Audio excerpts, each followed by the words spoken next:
Shalom, saudara. Ya, Bapak Ibu saudara sekalian, hari ini kita akan melanjutkan perenungan kita dalam satu topik yang berkenaan masih pada hari ulang tahun kita bersama, saudara. Saya bersyukur sekali melewati perjalanan yang cukup jauh, panjang, mendampingi bersama jemaat yang dikasih Tuhan. 35 tahun IPC adalah bagian daripada pimpinan Tuhan, baik dari waktu-waktu yang lampau sampai sekarang, dan kita percaya waktu ke depan Tuhan akan pimpin. Nah, saudara-saudara, saya yakin 1-2 minggu yang lampau sangat padat acara kita, baik ada pembinaan pada para leaders, elders, pimpinan-pimpinan leaders dari Kedub, bahkan juga saudara mengikuti beberapa ibadah raya yang diselenggarakan oleh keluarga kita bersama. Dan hari ini kita kembali saudara sejenak beribadah di hari Tuhan. Saya ajak saudara untuk merenungkan 2 ayat yang ada di dalam perikop kita, yaitu Matius 18 ayat 19 dan 20 saudara. Saudara, ada satu slogan yang mengatakan semakin dibabat semakin merambat. Semakin ditindas, semakin kuat. Saudara, itulah yang menggambarkan kehidupan orang-orang percaya, saudara. Menggambarkan kehidupan gereja. Kita melihat begitu banyak, saudara-saudara, kesaksian dan contoh yang nyata. Dari abad awal, abad mula-mula di Alkitab dituliskan, saudara-saudara, bagaimana kehidupan orang-orang percaya ketika ditindas, ketika dianiaya sekalipun, bukan semakin habis atau hilang, saudara, tetapi saudara makin bertumbuh, makin lebat, makin banyak, saudara. Saudara, justru gereja di tempat-tempat yang sebaliknya, saudara, hari ini, gereja-gereja di tempat negara-negara yang maju, di dunia barat khususnya, saudara-saudara, kita melihat, saudara, ketika gereja dininabobokan, ketika gereja ada di dalam kenyamanan, ketika gereja ada di dalam keamanan, saudara-saudara, gereja tertidur, saudara. Bahkan tidak sedikit lambat laun akan mati, saudara. Saudara, musuh gereja, saudara-saudara, yang seringkali kita lihat, kita konsentrasikan ada sesuatu yang datang dari eksternal, dari luar, saudara. Tetapi saudara-saudara, Alkitab juga ingin menyatakan, ingin menyadarkan kita kembali, saudara, musuh gereja itu juga dari dalam, saudara. Bukan dari luar, tetapi dari dalam, saudara. Saudara, sejarah gereja membuktikan, saudara, banyak gereja mengalami perpecahan, saudara. Banyak gereja mengalami kehancuran justru dari dalam, saudara-saudara. Nah, Bapak Ibu saudara sekalian, berkenaan dengan hal-hal yang kita saksikan ini, saudara, saya ajak saudara menghangatkan kembali kerohanian kita di tengah-tengah memperayakan ataupun mensyukuri pimpinan Tuhan atas gereja Tuhan, keluarga yang kita hidupi bersama ini. Yaitu kita mengingat pada visi gereja yang kita perhatikan, saudara. Pada hari ini kita akan melihat kembali, saudara, nilai-nilai atau value yang kita doakan, yang kita sedang upayakan, saudara-saudara. Bagaimana menjadi gereja yang sehat, yang memiliki pemimpin dan kelompok-kelompok kecil, menjadi murid Kristus yang dewasa, saudara. Murid Kristus yang bisa bersaksi, menjadi alat kesaksian Kristus, sehingga ini boleh melipat gandakan pemuridan ini melalui penginjilan itu, saudara. Salah satu adalah di sana, saudara, kita akan berbicara 3 hal di sini, saudara. Yang pertama berkenaan dengan persekutuan kita, yang kedua berkenaan dengan kehidupan doa kita, yang ketiga berkenaan dengan pengabaran Injil, kesaksian kita, keyakinan kita atas Allah yang ada di tengah kita, Allah yang hidup, Allah yang berkuasa, Allah yang memberikan segala sesuatu. Saudara-saudara, kalau kita perhatikan, saudara, di bagian ini kita akan merenungkan satu hal, saudara, berkaitan dengan hal ini. Yaitu sebenarnya adalah Tuhan hadir di tengah kita, saudara. Saudara, tema ini saya harapkan, saudara-saudara, bukan hanya sebagai tema gereja atau tema khotbah kita. Tetapi ini menjadi satu doa saudara dan saya, menjadi suatu harapan dan pengharapan kita, bahkan menjadi suatu nyanyian-nyanyian rohani kita, agar Tuhan benar-benar hadir di tengah-tengah kita dan boleh kita alami, saudara. Saudara-saudara, jika Tuhan hadir di tengah kehidupan rumah tangga, saudara, saya yakin rumah tangga yang didasarkan kehadiran Tuhan, rumah tangga yang bahagia, saudara. Amin. Amin. Jikalau kita memperhatikan Allah hadir di tengah-tengah jemaat kita, saudara. Jikalau kita melihat dan menyaksikan kehadiran Allah ada di gereja Tuhan, saya yakin saudara-saudara, gereja yang demikian akan terus bertumbuh, bahkan berbuah-buah, saudara. Bagi kemuliaannya tentunya. Bapak Ibu saudara sekalian, apabila Tuhan hadir di tengah kita, jikalau ada di antara kita yang sedang mengalami kesusahan, kesedihan, saudara, kehadiran Allah itu dapat menghibur, menguatkan kita. Jikalau kita meyakini saudara-saudara Allah hadir di tengah kita, saya yakin yang lemah akan dikuatkan. Yang berputus asa akan mendapatkan pengharapan. Yang haus dan dahaga akan kebenaran akan dipuaskan rohaninya. Saudara-saudaraku yang dikasihi Tuhan, pertanyaannya saudara, dalam kondisi apa Tuhan berkenan hadir di tengah-tengah hidup kita? Bapak Ibu saudara sekalian, di dalam Matius pasal 18 ayat 20 dikatakan, sebab di mana 2 atau 3 orang berkumpul, saudara, dikatakan dalam namaku, di situ aku ada di tengah-tengah mereka. Saudara-saudara, jumlah nominal yang dipakai di sini adalah yang diungkapkan oleh Yesus di sana adalah 2 atau 3 orang. Sangat sedikit sekali, saudara-saudara. Orang yang berkumpul dalam namaku, aku hadir di tengah-tengah mereka, saudara. Bapak Ibu saudara sekalian, saudara bisa melihat memang Yesus Kristus adalah hamba Allah, hambanya yang sungguh-sungguh memberikan satu contoh sebagai hamba yang rendah hati. Kerendahan hati daripada Kristus ini, dia Allah yang mulia, Allah yang agung, Allah yang melampaui, saudara, yang menciptakan segala sesuatu, everything di dalam dunia ini. Dia rela mengosongkan dirinya, mengosongkan hidupnya, datang ke dalam dunia yang berdosa, menjadi manusia biasa, bahkan rela mati di atas kayu salib, mati tersalib di sana. Bapak Ibu saudara sekalian, Yesus mengatakan saudara-saudara, dikatakan 2-3 orang, saudara. Saudara-saudara, dia rela menjadi hamba datang ke dalam dunia untuk menyelamatkan saudara dan saya, menyelamatkan kita semua.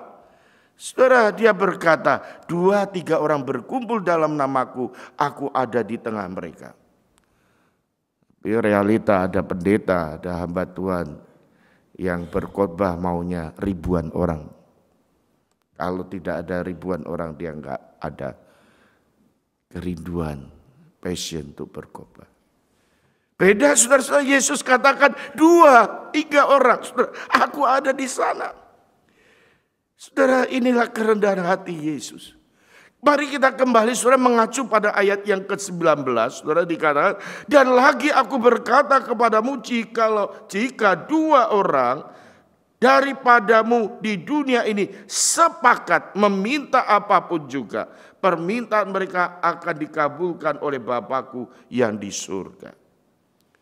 Bapak Ibu saudara sekalian, Tuhan tahu situasi sulit daripada kehidupan para murid. Tuhan tahu kehidupan anak-anak Tuhan, saudara, apa yang sedang dihadapi, saudara. Di bagian ini, saudara, tidak terlepas yang akan dihadapi oleh para murid Yesus, yang nantinya berhadapan dengan kesulitan, penderitaan, bahkan penganiayaan, saudara-saudara. Situasi yang pelik, situasi yang kompleks, yang berat, saudara. Tetapi dikatakan, saudara-saudara, di tengah-tengah situasi yang demikian besar, di dalam situasi yang tidak mudah, saudara, Yesus berkata, bagi orang-orang yang percaya, yang tetap setia kepada Dia, 2 atau 3 orang sekalipun, aku ada di sana. Aku hadir di sana, saudara-saudara.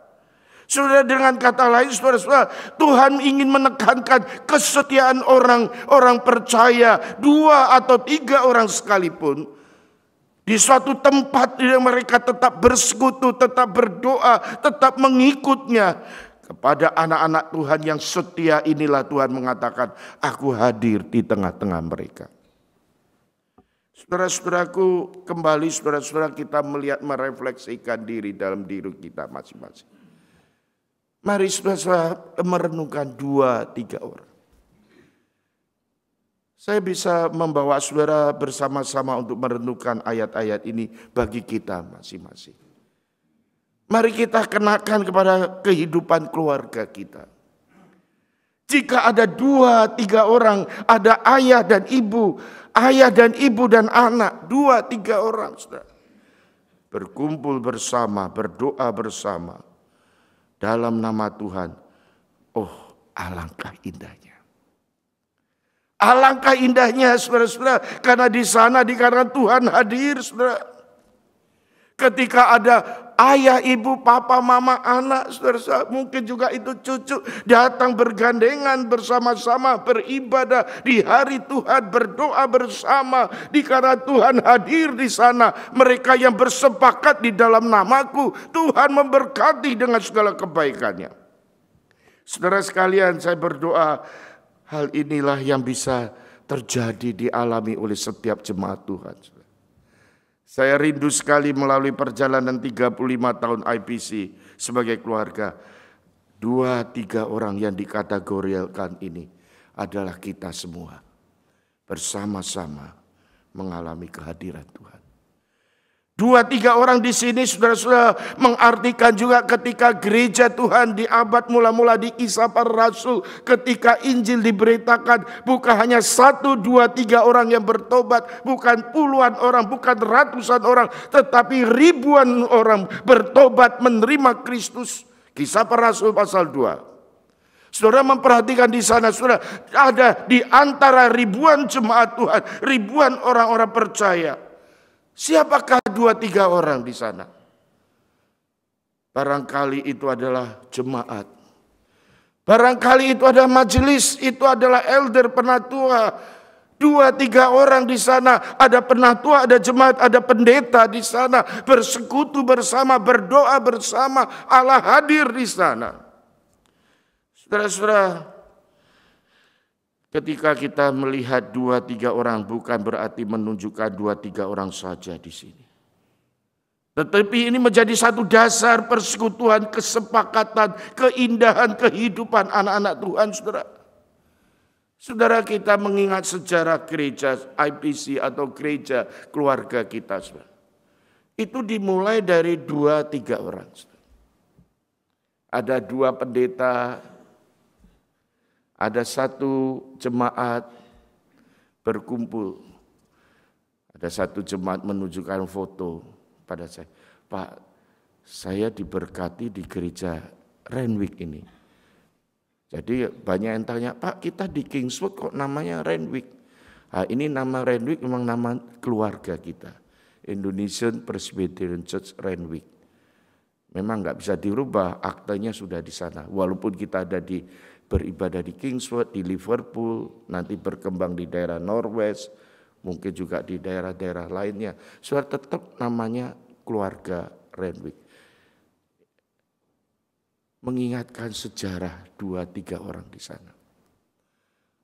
2-3 orang, 7 orang berkumpul menjadi 50, 54 berkumpul menjadi 1 jemaat ratusan. Dan hari ini saudara-saudara kita menyaksikan. Tetapi jangan kita abaikan saudara-saudara 2-3 orang saudara-saudara yang bersama hari itu. Berdoa bersama, bersekutu bersama saudara. Saya yakin Tuhan hadir di dalam kehadiran umatnya, saudara. Dia yang akan terus menuntun kita. Dia yang telah memelihara saudara dan saya. Dia yang setia menjaga melindungi kita. Saudara, gedung itu bukan yang terpenting, saudara. Walaupun itu merupakan bagian daripada sarana untuk kita melayani. Tetapi saudara-saudara, seringkali saudara-saudara kita bisa melihat kenyataan ketika gedung belum punya. Ada satu istilah ketika gedung itu bak kayu. Gereja gedungnya itu bak kayu, saudara-saudara. Hati jemaat yang penting seperti emas, saudara. Lapisannya apapun juga di luar kita, saudara. Yang penting hati jemaatnya seperti emas. Artinya jemaat yang sungguh mengasihi Tuhan, jemaat yang sungguh mengasihi sesamanya, jemaat yang rindu mengasihi jiwa-jiwa yang tersesat. Tetapi seringkali saudara-saudara yang terjadi di abad-abad hari ini, di zaman yang postmodern ini. Gerejanya, gedungnya seperti emas, bagaikan emas, namun hati jemaatnya yang sangat-sangat ironis berubah menjadi kayu, rapuh. Ini adalah satu hal yang tidak boleh terjadi. Persekutuan yang didasarkan kepada Kristus, kehadiran Kristus harusnya diupayakan supaya ini terjadi terus seperti emas, hati jemaat seperti emas, hati yang sungguh mengasihi Tuhan, mengasihi jiwa-jiwa yang tersesat.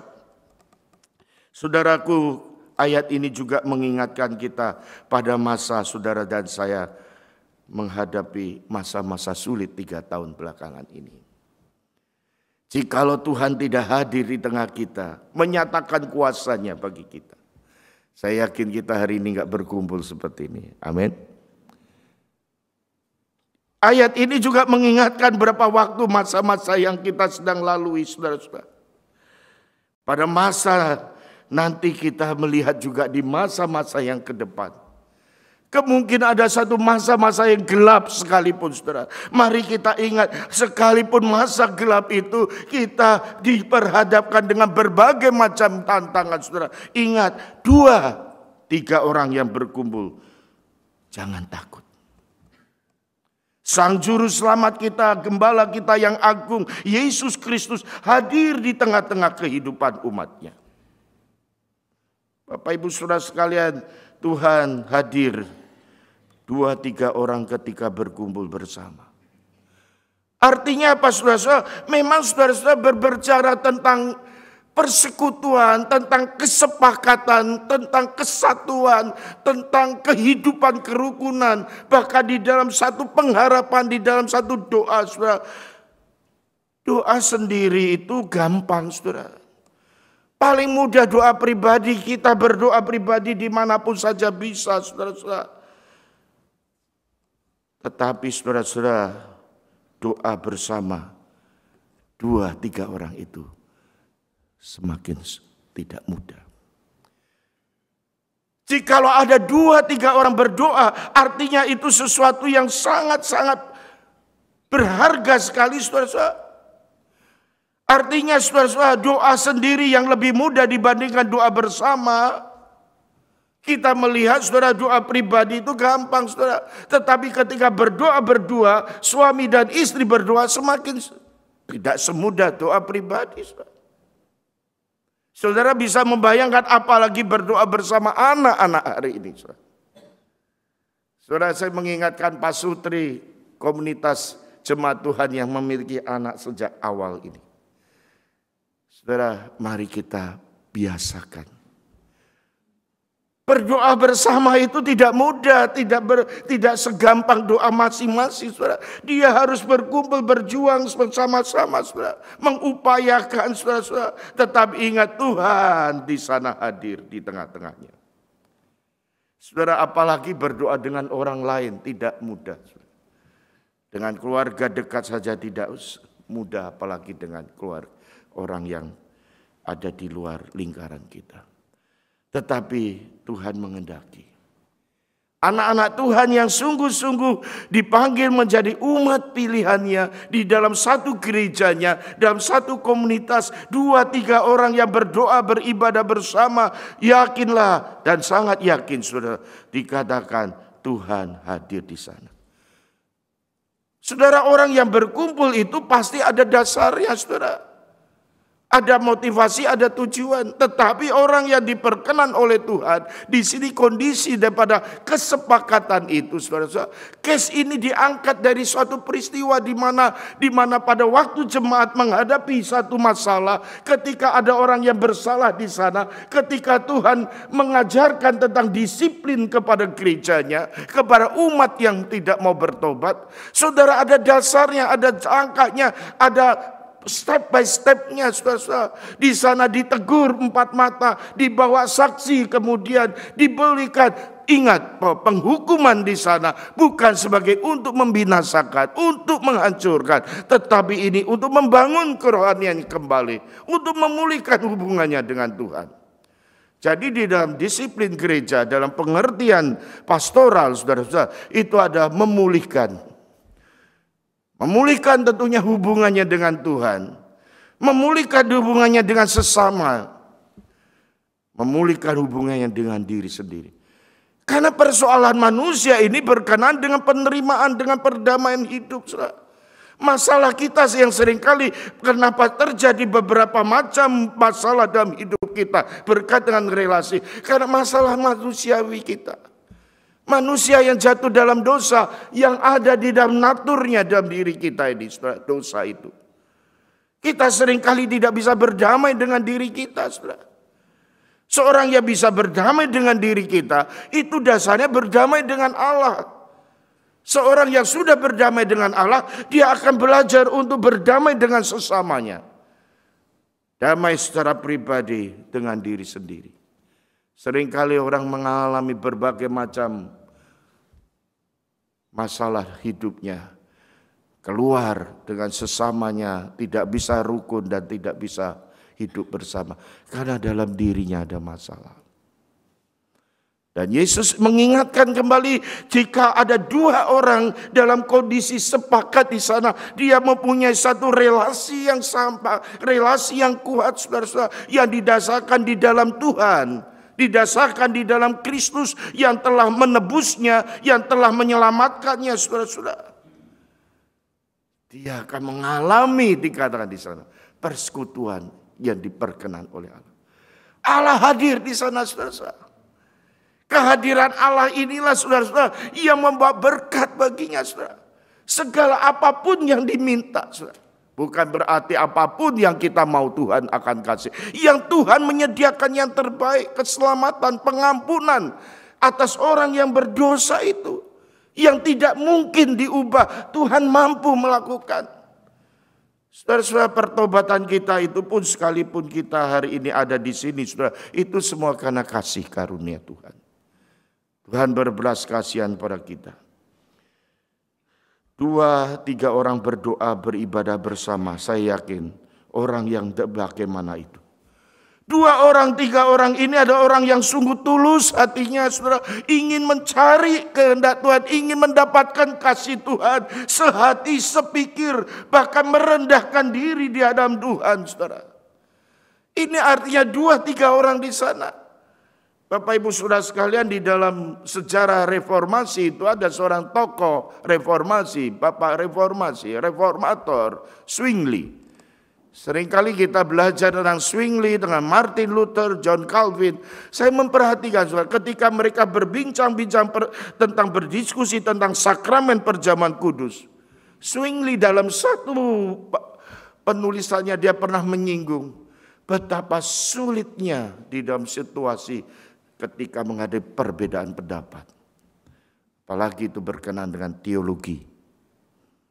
Saudara-saudara, dia memberikan satu gambaran, saudara. Dia bergumul ketika melihat ketegangan-ketegangan para pemimpin-pemimpin gereja pada saat itu. Saudara-saudara, kemudian satu waktu dia menceritakan pengalamannya. Dia mengarahkan pandangannya. Zwingli adalah dia melayani di daerah Swiss. Di Swiss itu sudah lihat pegunungan-pegunungan yang indah sekali. Ketika dia melihat sebuah pegunungan itu ada satu lorong, ada satu lereng jalan sempit kecil. Di tepi pegunungan itu ada satu jalan. Dan dia memperhatikan jalan itu, saudara. Ketika dia memperhatikan ada 2 ekor kambing. Yang satu dari arah bawah menuju ke atas, yang satu dari atas menuju ke bawah. Jalan sempit ini hanya bisa dilalui oleh seekor kambing, saudara. Saudara-saudara, ketika Zwingli memperhatikan apa yang terjadi ketika 2 ekor kambing ini bertemu di jalan itu, pasti salah satunya bisa jatuh dan binasa. Karena jurang itu ada di sebelah kiri, jurang yang dalam juga ada di sebelah kanan jalan itu. ketika diperhatikan apa yang terjadi. Kambing yang dari bawah ini berjalan melangkah ke atas perlahan-lahan dengan kepala tertunduk. Yang dari atas turun ke bawah dengan kepala tertunduk. Zwingli membayangkan satu waktu, satu saat itu akan bertemu. Dan salah satunya pasti terjatuh di jurang. Tetapi di luar dugaan apa yang terjadi. Ketika kambing ini bertemu, saudara. Kambing yang dari bawah ini merendahkan, menundukkan. Tubuhnya semakin rendah. Dan kambing yang dari atas itu melaluinya. Menginjak tubuhnya. Tetapi yang terjadi dua-dua selamat. Bisa melewati jalan yang sempit itu. Saudara-saudara, dari cerita itu Zwingli mengangkat satu kebenaran di sana. Belajarlah untuk merendahkan diri. Kesepakatan itu didasarkan merendahkan hati, saudara. Tanpa merendahkan hati tidak mungkin ada kesatuan, ada persekutuan, saudara. Tapi manusia itu naturnya berdosa. Sulit merendahkan hati, saudara. Bahkan dosa awal, dosa yang pertama-kali terjadi di Taman Eden, itu adalah dosa yang berlawanan dengan kerendahan hati, yaitu kesombongan. Saudara-saudara, skandal-skandal yang terjadi dalam pemimpin-pemimpin gereja hari ini, saudara. Salah satu hal yang saya perhatikan, saya amati dari beberapa peristiwa-peristiwa, beberapa pengalaman hidup, itu berawal dari kesombongan, saudara. Dianggap dia orang yang pandai, orang yang pintar, orang yang tahu semuanya. Sombong juga bisa artinya dia punya ini, punya itu. Sombong juga bisa berarti dia mempunyai segala suatu pengalaman dan sebagainya.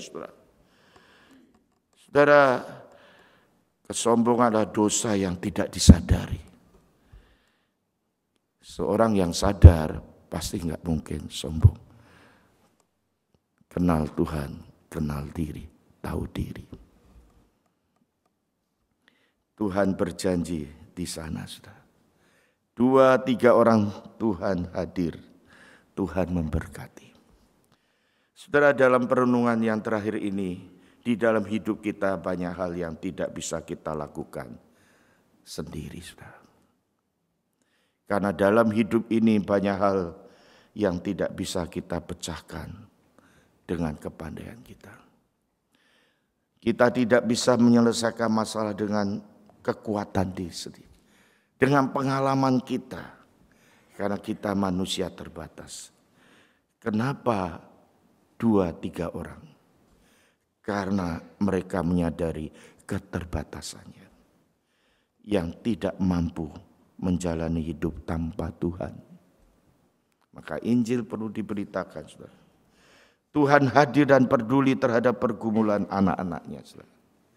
Tuhan hadir menyatakan kehendaknya yang terbaik. Jikalau kita berkumpul bersama dan percaya di dalam Yesus yang telah mati bagi kita, yang sudah tersalib menebus dosa kita, Paulus mengatakan, masakan ia tidak mengaruniakan segala sesuatu yang kita perlukan dalam hidup ini. Biarlah kita semua percaya dan beriman. Tuhan hadir di tengah kita, di tengah keluarga besar jemaat Tuhan IBC, menyatakan berkat-berkat-Nya. Amin. Tuhan memberkati kita. Saya ajak saudara menyanyikan lagu yang terakhir, setelah itu kita akan berdoa syafaat.